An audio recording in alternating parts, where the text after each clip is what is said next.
Ciao no grippers, ben trovati. Oggi siamo in Val Masino per provare una chicchetta. Primo prototipo di un crash pad gonfiabile. Andremo a fare una review sapendo che è un prototipo, quindi ci sono tante cose da poter modificare, ma quello che ci interessa è capire quanto può essere pratico un crash pad gonfiabile. Prima considerazione, dimensioni. Paragoniamo questo gonfiabile a un classico crash pad 80x120.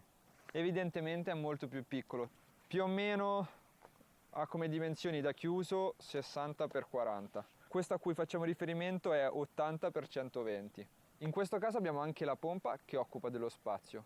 Naturalmente ci serve una pompa anche per 10 crash pad, quindi in questo caso abbiamo la pompa all'interno che occupa spazio. I successivi potremo non avere la pompa e ridurre ancora di più lo spazio. Primo vantaggio, ce ne possiamo portare una vagonata. In questo caso le dimensioni contano, più piccolo è meglio è. Seconda considerazione, peso, circa 4,5 kg, compreso di pompa. Questo invece pesa 9 kg, dimezzato, dimensioni e peso. Andiamo ad aprire il crash pad, vediamo come funziona. Due fibbie tengono il tutto unito, semplicemente poi si arrotola, in questo caso nell'apertura si srotola.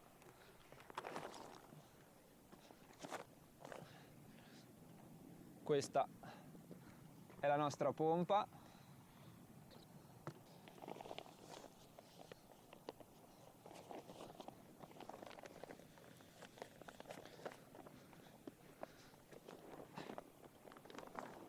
Ed ecco qui aperto.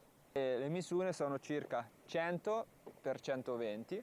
Abbiamo una parte sotto più impermeabile e una parte sopra un po' più di tessuto, tappetino snap per pulire i piedi prima della partenza, e qui sul lato c'è la valvola.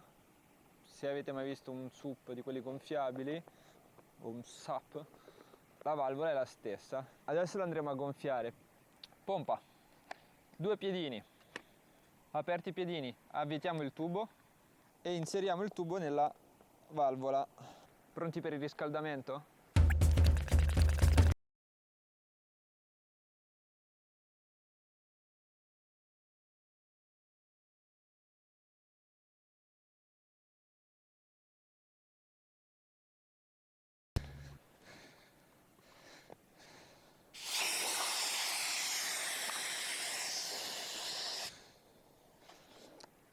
Perfetto, avevo lasciato la valvola aperta.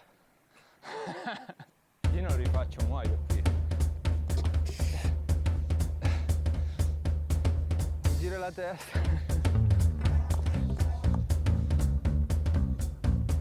Ok, ci siamo.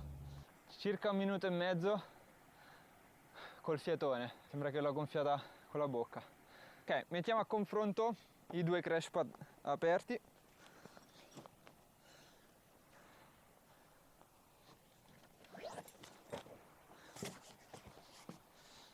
Identici. Risultato finale, un bel crash doppio. Ora non ci resta che provarlo.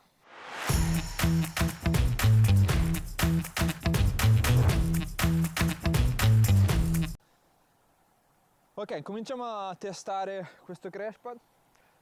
L'abbiamo messo volontariamente su una valletta con del vuoto sotto e vediamo come reagisce.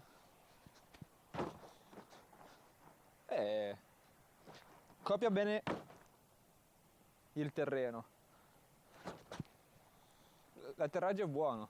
È vero che sto saltando da in basso, non da altezze elevate, però comunque ha anche una reazione che oltre ad attutire ti rilancia un pochino, ti rialza. Primo test approvato. Andremo a testare il crash in varie situazioni.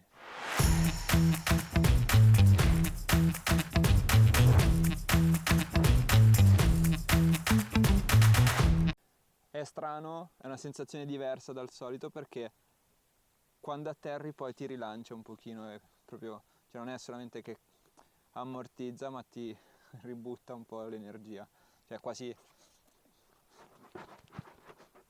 Adesso ho enfatizzato, ma la sensazione è proprio questa di rimbalzare. Adesso non ho enfatizzato. Quindi reagisce proprio alla caduta.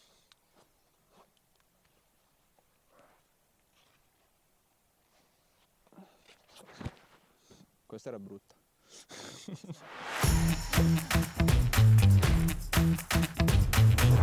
Ok, adesso proveremo dal punto più alto di questa linea e vediamo un po' come si comporta.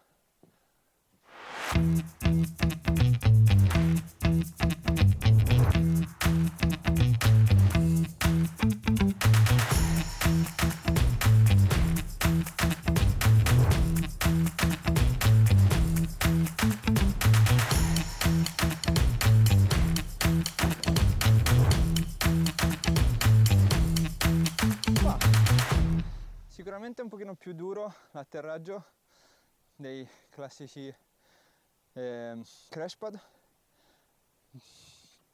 però ha un'ottima reazione, quindi secondo me è ottima idea. Ultimo test approvato.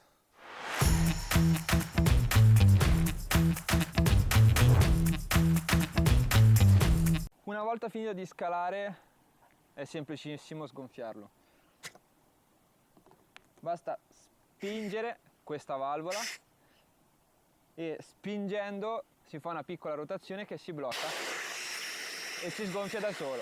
Ricordatevi poi di richiuderla, se no poi gonfiate il crash pad e si sgonfia automaticamente, come ho fatto prima io.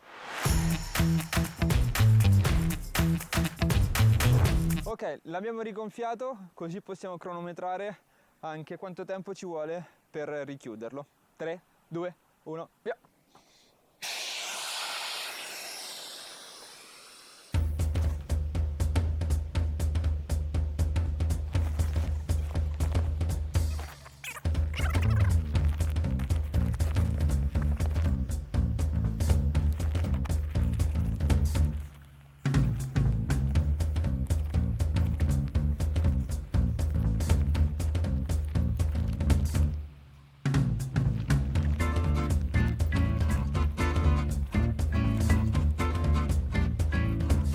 Pronto, circa 2 minuti per sgonfiarlo e chiuderlo.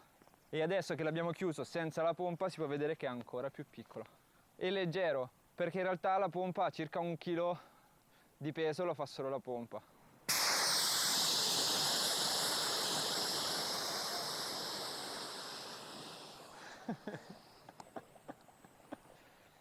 Bene, si è fatto buio, abbiamo scalato tutta la giornata e l'abbiamo testato per tutto il giorno. Riscontri positivi, fondamentalmente è veloce da gonfiare, è leggero, è pratico, è leggerissimo, è veramente leggero. L'abbiamo provato più o meno fino a 1,5 metri con i piedi a cadere e reagisce. È un po' strano, bisogna un po' abituarsi perché comunque, come ho detto prima, quando atterri non ammortizza solo, ma comunque ti ridà un po' di energia, cioè ti rilancia. E quindi bisogna solo abituarsi a questa reazione che è un po' nuova.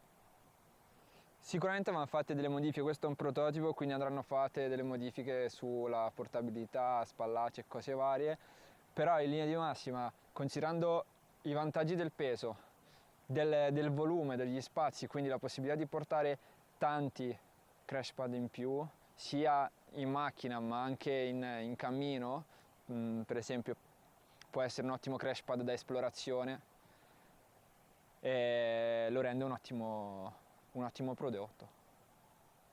Approvato. Grazie per aver visto il video e grazie alla Snap per averci dato questa possibilità di provarlo. Fateci sapere se è un prodotto che potrebbe interessarvi, se avete dubbi scrivetelo nei commenti. Ciao No Grippers!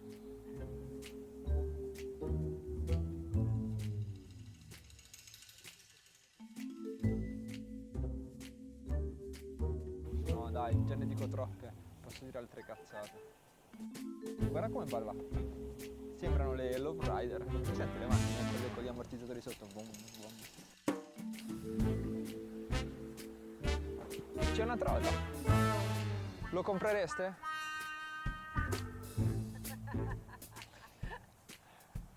Con la pentola! Tipo Giorgio Mastrotta.